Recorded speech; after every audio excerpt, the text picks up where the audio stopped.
咧就交俾黃載儀講下最新嘅投票情況啊！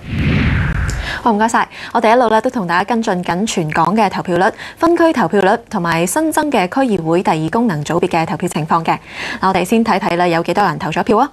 全港346萬個登記選民之中咧，截至9點半為止，出咗嚟投票嘅有13萬5千幾人。然後我哋再睇睇投票率啊，黃色巴顯示嘅咧就係今屆每個鐘頭嘅累計投票率，而家咧就係有3.9%。咁至於藍色巴顯示嘅咧就係上一屆同一時段。嗱，比較之下咧就見到今屆嘅投票率咧就高一啲啦。咁亦都表示咧開始投票2個鐘頭嘅時間咧已經多咗選民出嚟投票。我哋再睇睇咧分區投票嘅情況啊。地圖上面5種唔同嘅顏色就代表住5個直選地區。暫時睇到咧投票率最高嘅就係九龍東啦。暫時咧已經有4.32%嘅選民出咗嚟投票。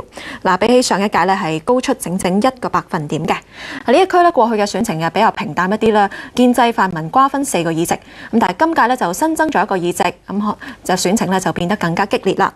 我哋再睇睇咧，投票率暫時最低嘅咧就係隔離綠色嘅新界東，就係3.7%嘅選民出咗嚟投票，同上屆同一時段一樣，佢都係投票率最低嘅地區嚟嘅。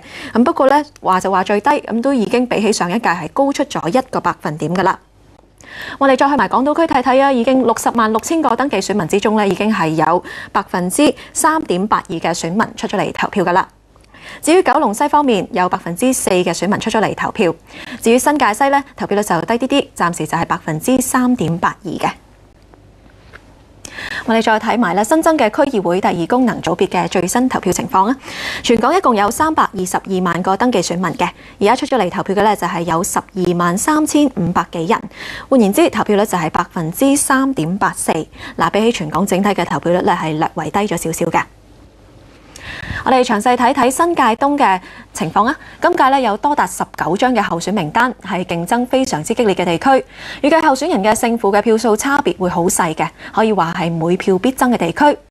我哋嘅記者黃耀揚而家就喺沙田第一城嘅票站嘅，交俾你講下最新嘅投票情況。係啊，其實我哋而家就企喺沙田第一城嘅票站出面。咁呢個票站呢係屬於新界東選區㗎。咁我哋啱啱呢就同嚟呢度投票嘅選民傾過，咁佢哋呢都好清楚1人2票嘅規則。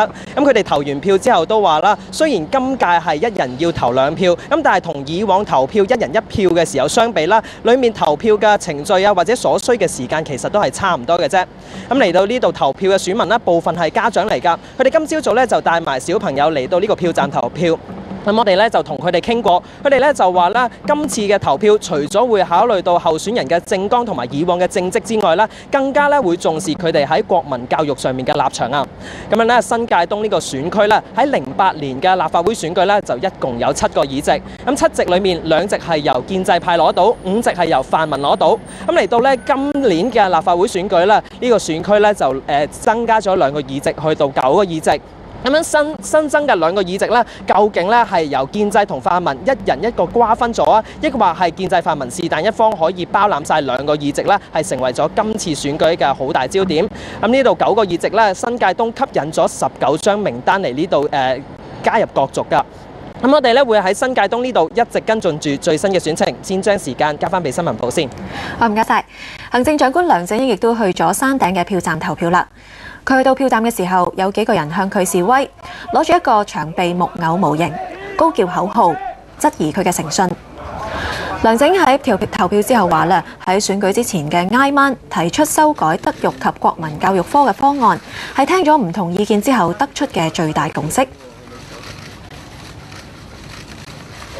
我希望咧，接食者能夠盡快恢復身體健康。尋日我宣布嘅嗰個關於德育及國民教育政策嘅改動咧，係聽咗多方面教育團體嘅意見之後咧，係提出嚟嘅。我相信咧，呢個新嘅政策咧係能夠滿足多方面嘅嗰個想法，應該係話咧係攞到最大共識嘅。